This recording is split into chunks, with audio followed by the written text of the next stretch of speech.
Darren Ross didn't believe in blind dates until his best friend barged into his office with a smug grin and said, "You owe me, man, just one dinner. One girl, no excuses."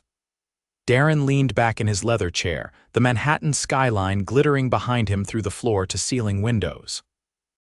"I run 3 companies. I'm not going to waste a night on someone I've never seen." "She's not just someone. She's different," Marcus said, tossing a crisp white envelope onto Darren's desk. "You promised to try dating again, so try. You're 32, stupid, rich, and moody as hell. You need a woman, not another quarterly report." Darren narrowed his eyes at the envelope like it might explode. He hated setups. He hated surprises. But more than anything, he hated being told he was lonely, especially when it was true.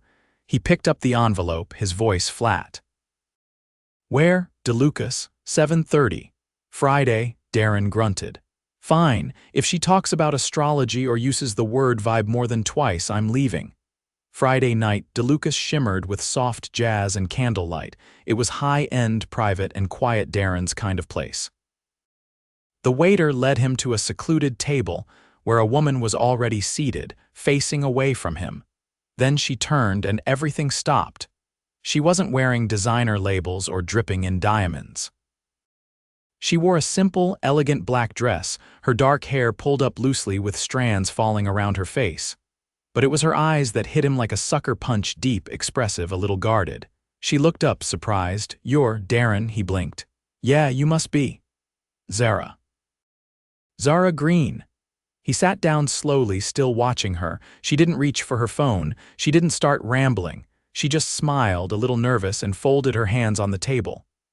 "I honestly didn't expect you to show up," she said, laughing softly. "You look like the kind of guy who cancels last minute with a 2-word excuse." He tilted his head. "You Googled me, didn't you?" "I did.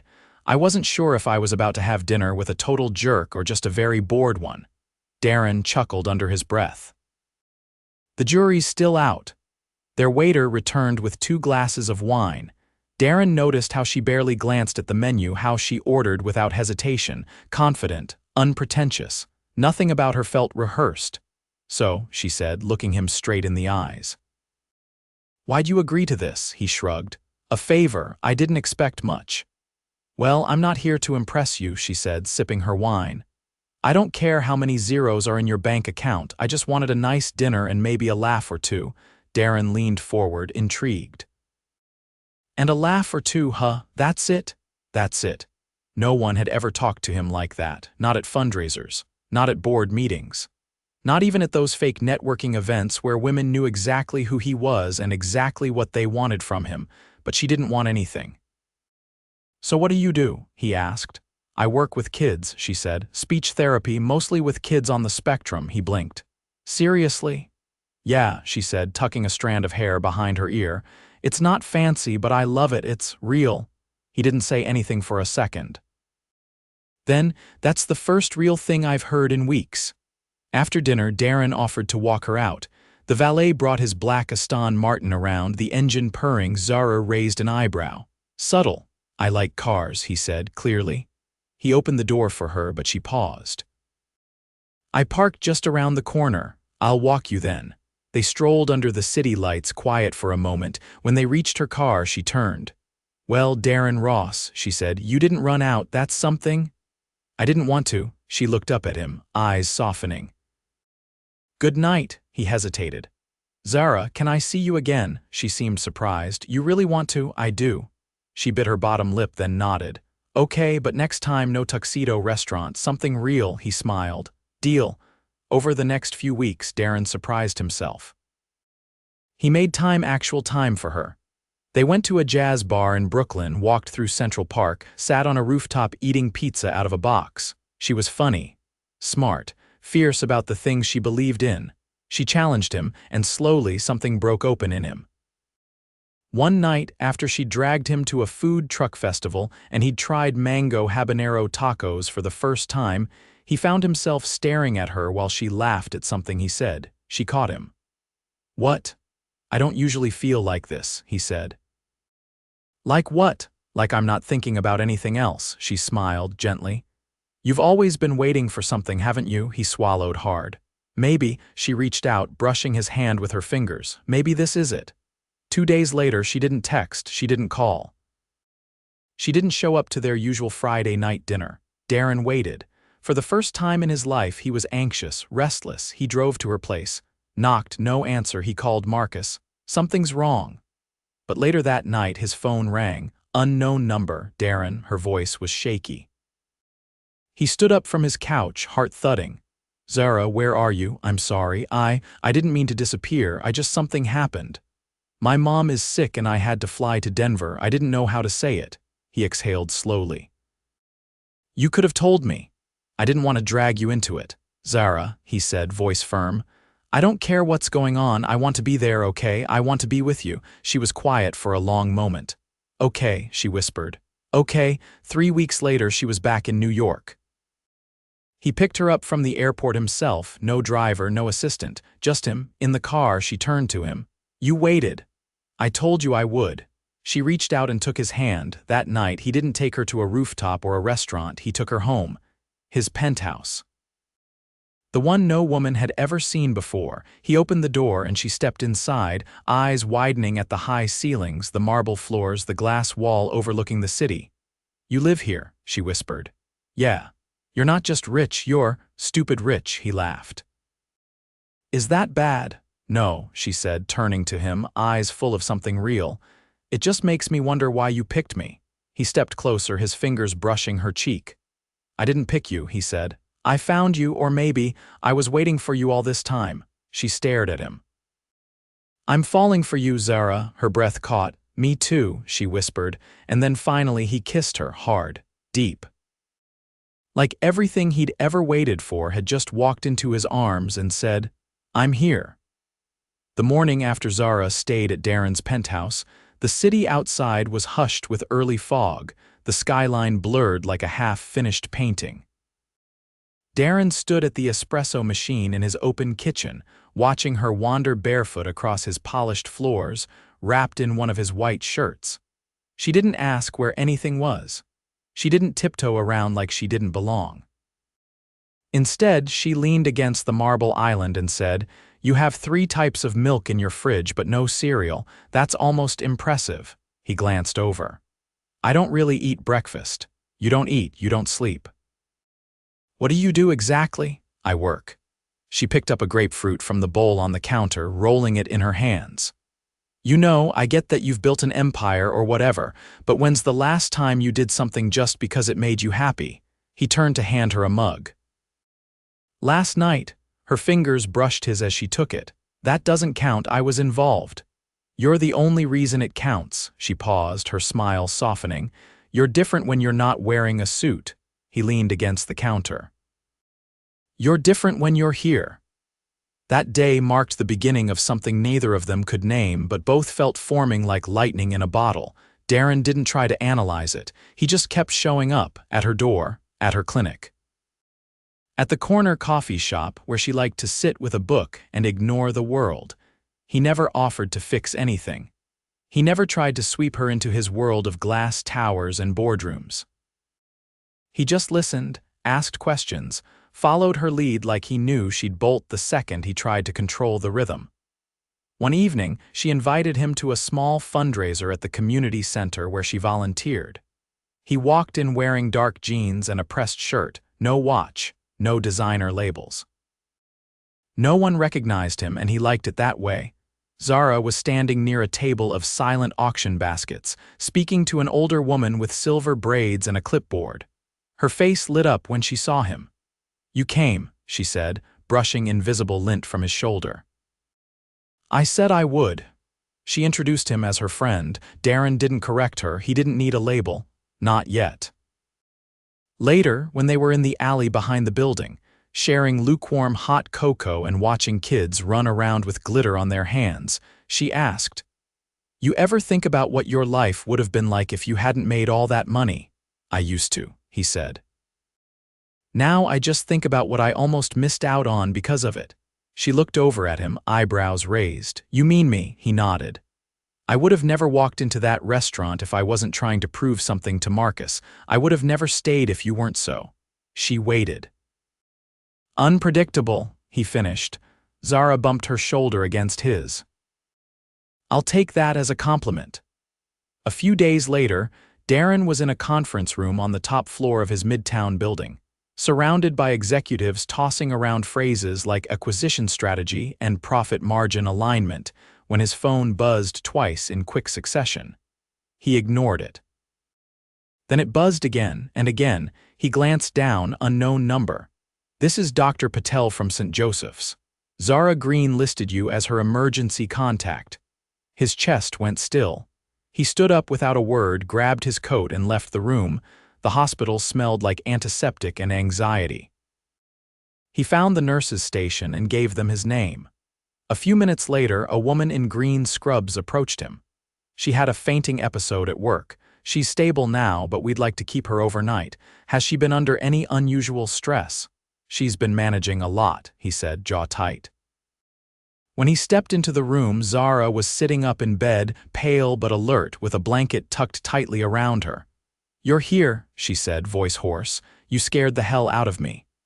I didn't mean to. He pulled a chair close and sat, reaching for her hand.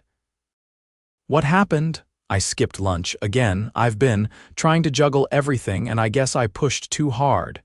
He didn't say anything. He didn't scold. He just held her hand tighter. I didn't want you to see me like this, she whispered. Why? Because I don't want to be another thing you feel responsible for. His gaze locked with hers. You're not a responsibility. You're the only thing in my life that feels real. She blinked fast, then turned her face away. He leaned closer. You don't have to carry everything by yourself. Not anymore, she swallowed hard. Okay. He stayed the whole night, sitting in the chair, refusing the nurse's suggestion that he go home and rest. In the morning, he was still there, watching her sleep, her breathing even. By the time she was discharged, he'd rearranged his entire day. Where are we going? She asked as he helped her into the back seat of his car. Somewhere quiet. He took her to a house an hour and a half outside the city. It sat on a hill, surrounded by trees that had begun to turn gold at the edges. The house wasn't flashy. It was modern, with wide windows and a wraparound porch. A place that made silence feel like comfort, not loneliness. She stepped out of the car and looked around. Is this yours? It is now, he said. I bought it 2 months ago, never told anyone. I wasn't sure why I did it. And now, he looked at her. Now I know. They spent the weekend there, cooking together in the open kitchen, slow dancing barefoot across the living room, watching old films projected onto the wall. She wore his T-shirts. He didn't check his phone once. On the second night, they sat on the porch wrapped in a blanket, stars scattered like confetti across the sky. Zara broke the silence. I used to think love was supposed to be chaotic, fireworks, drama, but this feels like breathing. He turned to her. Maybe that's what it should have been all along. She rested her head on his shoulder. I'm scared. Of what? Of loving someone who lives in a world I can't follow. He didn't answer right away. Then he took her hand, turned it over in his, and said, Then I'll meet you wherever you are. Every time. When they returned to the city, something had shifted. Darren no longer lived on autopilot. He started saying no to things, started leaving meetings early. Started showing up at Zara's work with takeout and no agenda. One afternoon, she found him sitting cross-legged on the floor of her tiny apartment, helping a 6-year-old boy with a speech puzzle. He looked up and grinned when she walked in. Apparently, I'm terrible at animal sounds. She crossed her arms. You're doing this on purpose. What? Proving you're not just a guy in a penthouse. He stood slowly, brushing crumbs off his jeans. I'm not trying to prove anything, I just want to be where you are. She stepped closer, her voice low. You're ruining all my defenses. Good, he whispered. Then, without warning, rain started pounding against the windows like a drum roll. The kids squealed and darted to the balcony door. Zara laughed. He loves the rain. Darren turned to her. Do you? She nodded. He tugged her hand. Come on. They stepped out onto the tiny balcony, rain soaking them instantly. She threw her head back and laughed, spinning in a circle. He watched her, drenched, glowing, alive. and then he pulled her into his arms and kissed her like the world might end in the next breath. When they finally broke apart, she looked up at him and said, "I think I'm falling in love with you." He held her face in his hands. "Then fall." And she did. The first crack in the veneer came during what should have been a normal Wednesday. Darren had just wrapped a meeting uptown and was still in his driverless car when his assistant called. "There's a reporter digging around, tabloid. He's asking about you and a woman named Zara Greene." His jaw tightened. "What outlet?" "Some online gossip site." "But they're persistent." Darren didn't respond. He stared out the tinted window as the city blurred past. He had kept his relationship with Zara quiet, not secret, just sacred. She didn't belong in his world of clickbait headlines and speculative press. She didn't want attention. And he had respected that. But now someone else had noticed her. That night when he walked into her apartment, she was sitting on the floor surrounded by a pile of manila folders, her laptop open, her expression tight. He kicked off his shoes and sank beside her. "You okay?" She didn't look up. "Did you know your name pulls over 6 million search results?" "Depends which week it is." She turned the screen toward him, a blurry photo of them leaving a bookstore, another of him with his hand on the small of her back near the community center. The headline read, "Tech Tycoon's Mystery Woman, Who Is She?" He exhaled. "I didn't know they had pictures.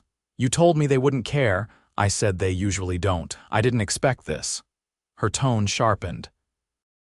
"You didn't expect a billionaire dating someone like me to raise questions?" He looked at her steady.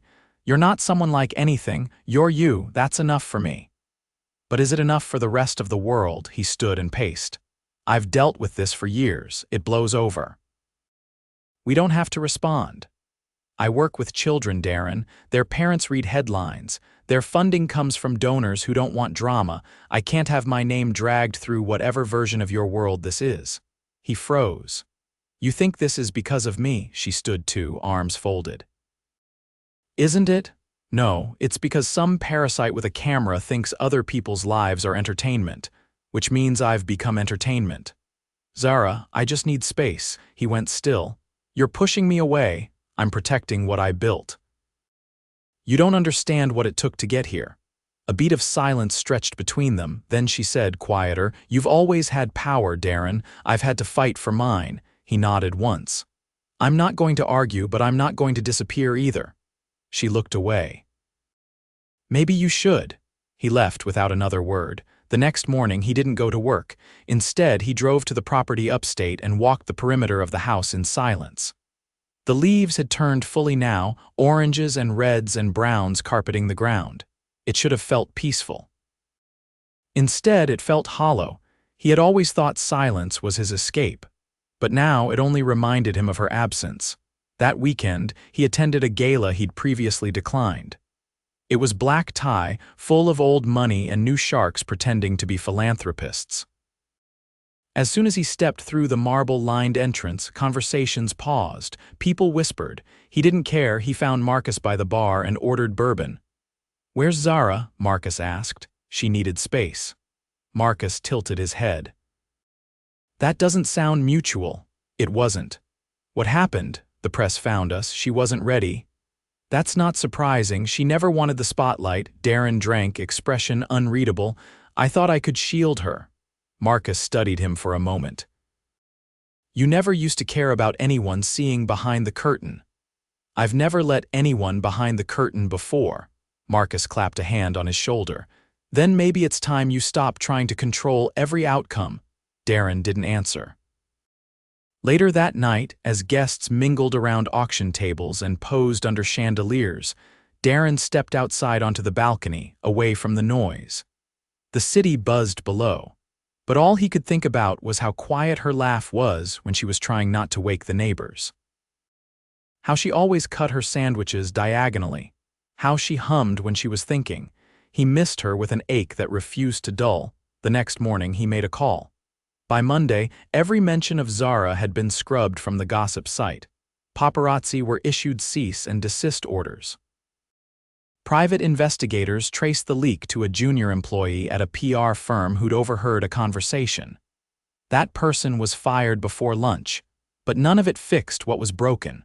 3 days later, Zara showed up at his building. She bypassed the front desk, rode the elevator without hesitation, and walked straight into his office. His assistant barely had time to announce her. When Darren looked up, she was standing in the doorway, arms at her sides, eyes tired. He stood immediately. "Zara, I'm not here to fight," she said. "Then tell me why you're here." She walked in slowly. I needed to see if it still felt the same. He came around the desk, his gaze locked on hers. "And it does." Relief flickered across his face, but he didn't move closer. "What changed?"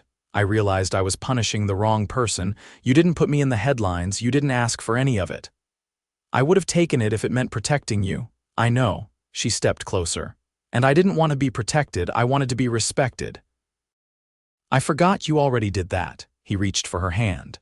"Zara, I've never admired anyone the way I admire you. You say what you mean, you fight for what matters. You made me want to be better just by standing still." Her voice wavered. "I was scared, not of you. Of what I felt."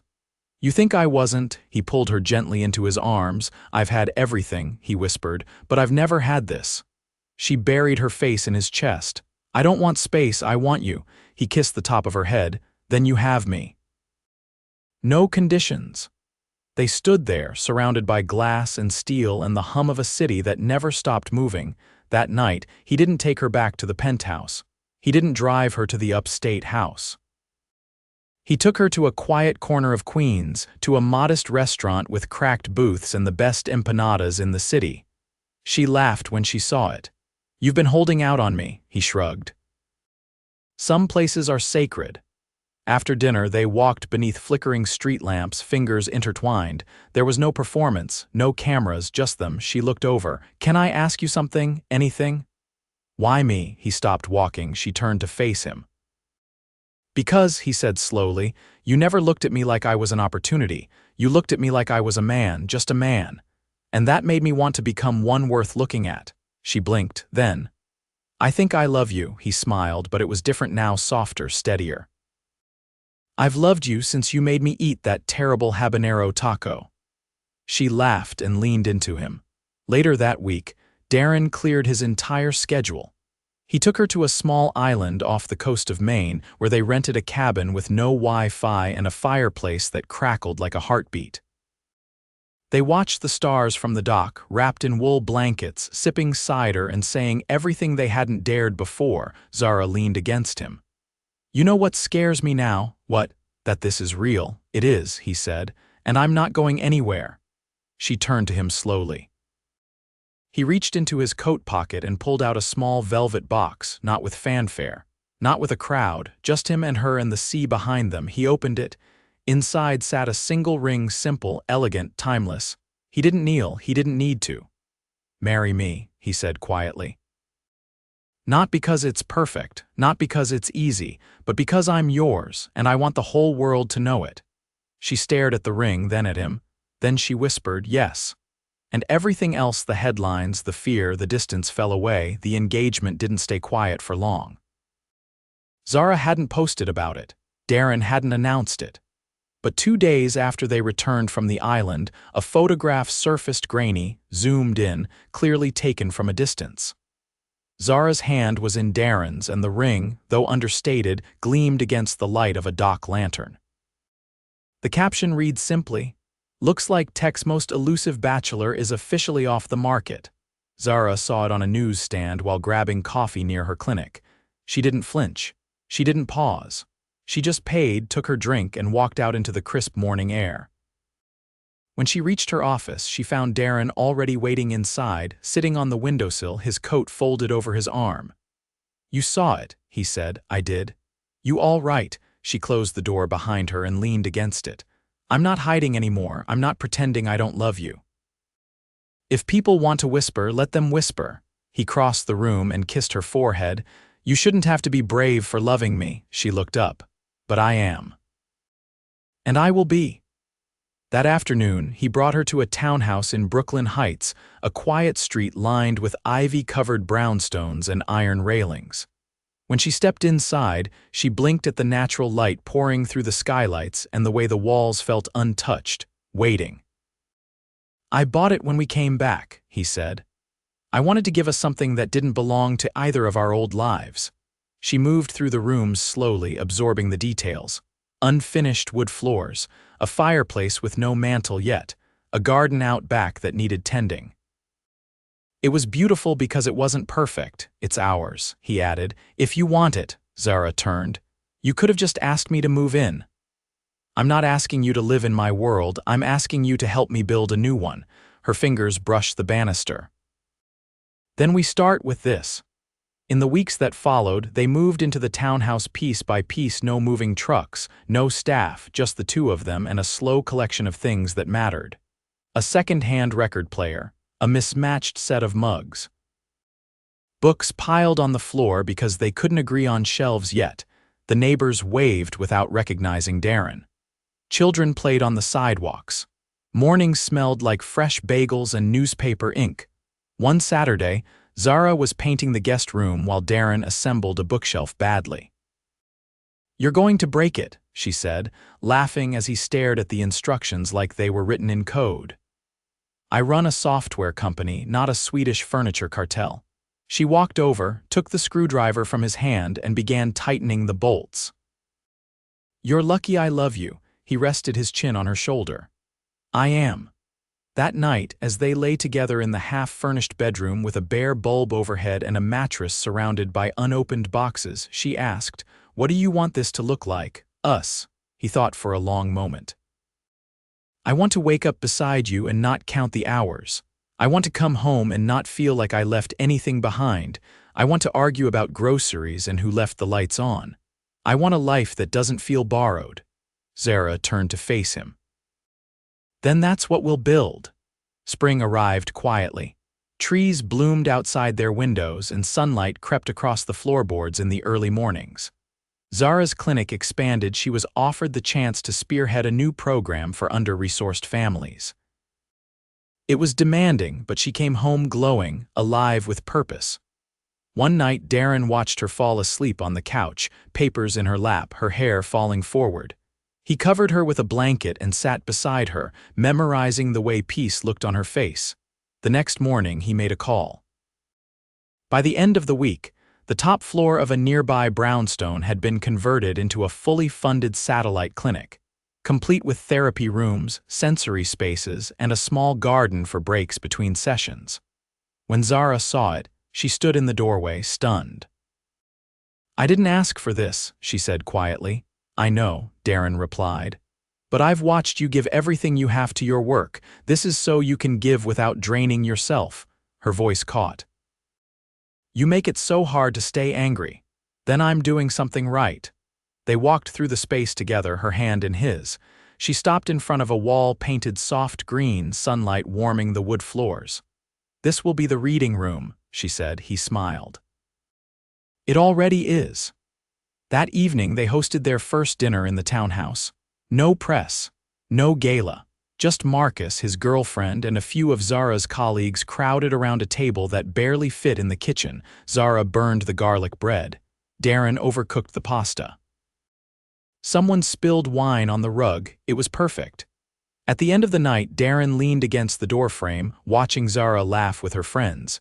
She was barefoot, wineglass in hand, her cheeks flushed with laughter. Marcus slid beside him.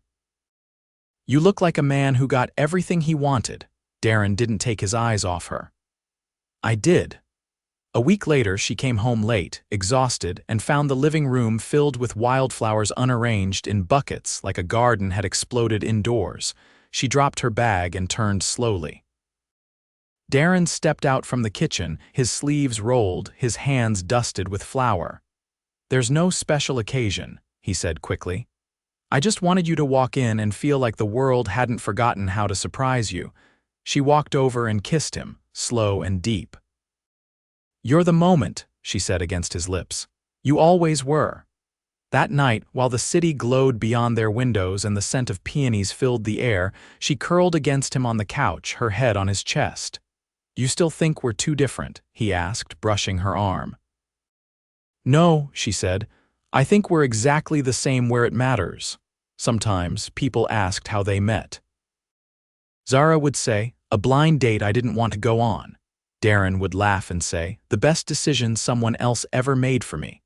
But when they were alone, when the world was quiet and the sky was dark, Zara would trace the line of his jaw and whisper, I think I was always walking toward you. And he would answer, I was standing still until you found me. They never needed a second proposal, a second promise, or a second chance. Because from the moment that first blind date turned into something neither of them expected, they'd already begun the only story that ever mattered. The one they were writing together. The wedding was set for early autumn. They didn't want a spectacle. No paparazzi, no soaring cathedrals or velvet ropes. Just a day that felt like theirs, honest, intimate, and full of the life they'd built together. Zara chose a garden just outside the city, tucked behind an old library with red brick walls and wrought iron gates tangled in ivy. It had a greenhouse, a gravel path that wound between flower beds, and a single arch tree that bent perfectly over a clearing. Darren had kept his promise. He never tried to make the wedding feel like a statement. No one was flown in on jets. No one wore borrowed jewels. The guest list was barely 50. Every detail was something they chose together. Every moment was deliberate. Are you nervous? Marcus asked him the morning of, as they stood in the garden's small cottage that served as a prep area for the groom. Darren was adjusting the cuffs of his charcoal suit, the tie still loose around his neck. I'm not nervous, he said, eyes on the mirror. I'm ready. Marcus leaned against the doorframe. You've changed, Darren looked over. Good or bad? Good, you're lighter, he paused. She did that. Darren nodded once. She did. Across the garden, in a sun-drenched room filled with soft music and the scent of fresh eucalyptus, Zara stood barefoot on the polished wooden floor while her friend Maya zipped up the back of her dress. It wasn't white. It was a pale shade of pearl, simple and flowing, with a low back and sleeves that brushed her wrists like whispers. You didn't cry when you picked it, Maya said, stepping back to look at her. I didn't cry because it already felt like mine, Zara replied. Like it was waiting for me. She turned toward the mirror. Her reflection met her gaze with a steadiness she hadn't always known she had. There were no nerves, no second guesses. Just the quiet, grounded certainty of someone who had spent her life fighting to stand still and had found someone who never asked her to move. The ceremony was held at golden hour. They stood beneath the arch tree, the leaves above just beginning to turn. The guests sat on wooden chairs, the aisle lined with wildflowers. The officiant kept it short but not impersonal.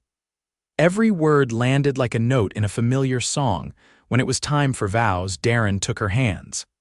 I've spent most of my life building walls, he said, his voice low but clear. Not to keep people out, but to keep myself from feeling too much. You didn't tear those walls down, Zara. You walked through them like they were never there. You made me believe in a life that doesn't run on deadlines or profit margins. You gave me a reason to stop chasing more and just live. I vow to keep choosing you every day without hesitation, without fear, just love. Zara's eyes shimmered. I never thought I'd be someone who let love stay, she said. I thought I was meant to keep moving, to never need anything too much, but you made stillness feel safe. You made me believe that I didn't have to give up myself to love someone else. I vow to love you without losing me. I vow to be your partner, not your shadow. And I vow to never let the noise drown out what we are. They exchanged rings. Not extravagant, but solid. Real. When they kissed, it wasn't dramatic. It wasn't for show. It was quiet and full and complete. Afterward, the reception was held beneath strings of soft lights and paper lanterns. Tables were arranged in a horseshoe around a dance floor made of reclaimed wood. The dinner was family-style platters passed around with laughter and napkins tucked into laps. There were toasts, but they were brief. No one tried to turn the night into a performance. At one point, Darren pulled Zara onto the dance floor. No one else joined. The music was a slow, instrumental jazz piece, one she had played for him once on vinyl in their living room after an exhausting week. He wrapped one arm around her waist and she leaned into him. Tired? He asked. Not even a little. He exhaled, brushing his lips against her temple. I was scared I'd never find this. She looked up. You didn't find it, you made it. As they danced, the world faded. There were no reporters, no headlines, no past. Just two people moving in sync beneath a canopy of light. Later, they escaped without fanfare. No rice, no coordinated send-off. Just a quiet walk to the car, fingers laced, shoes in hand. They didn't take a honeymoon right away. Zara's clinic was finalizing the launch of a new therapy program, and Darren was reworking his company's mentorship initiative. They didn't need an island or a suite with champagne. They had a home full of unfinished corners and morning routines that felt like rituals. One crisp October morning, Zara came downstairs to find Darren sitting at the kitchen table, reading a binder of proposals with glasses perched low on his nose. "You're wearing those again," she said, pouring coffee. "They help. They make you look like a professor." "Do you like that?" She smiled into her mug. "Maybe." He looked up. "You ever think about what comes next?" "I try not to plan too far ahead." "But if you did," she leaned against the counter. "I want to keep doing this, growing things, building, maybe, starting something new." He set the binder down. "What kind of new?" She gave a small shrug. "Maybe a family." He was quiet for a breath, then he stood and walked over, resting his hands on her hips. "I've never wanted that until you." She looked up at him. "You sure?" "I'm not sure about much," he said, "but I'm sure about you. And whatever you want to build with me." A few months later, Zara stood in the new clinic's main hallway, watching children move between rooms with their therapists, parents chatting softly in the waiting area. She felt a hand slide into hers. Darren stood beside her, nodding toward the wall where a new plaque had been mounted. It read, "The Green Ross Center, for every voice that deserves to be heard." She tightened her grip on his hand. "You did this," she said. "We did." That night they hosted a quiet dinner at home, just them. The townhome was decorated for winter simple wreaths, candles that flickered against the windows. They sat on the living room floor, eating pasta from mismatched bowls, wrapped in a shared blanket. Zara leaned her head on his shoulder. "This isn't what I imagined my life would be." "Same," he said. "But I wouldn't change a thing. Not even the habanero taco," she laughed. "Okay, maybe that." He kissed her hair. "You've made me into someone I actually like being, and you made me believe I could stop running." They didn't need more, they had everything. In the years that followed, they traveled to places neither of them had seen. They built a family, a slow and intentional one, full of noise and love and unplanned mornings. Their home changed, their work evolved, but one thing never shifted, their center. Each other. Darren never became a man who loved attention. Zara never grew fond of the spotlight, but they stood beside each other at every opening, every parent-teacher meeting, every late night when the world pressed in too tight. They were not loud in their love, but they were unshakable. And that, in the end, was everything they'd ever needed.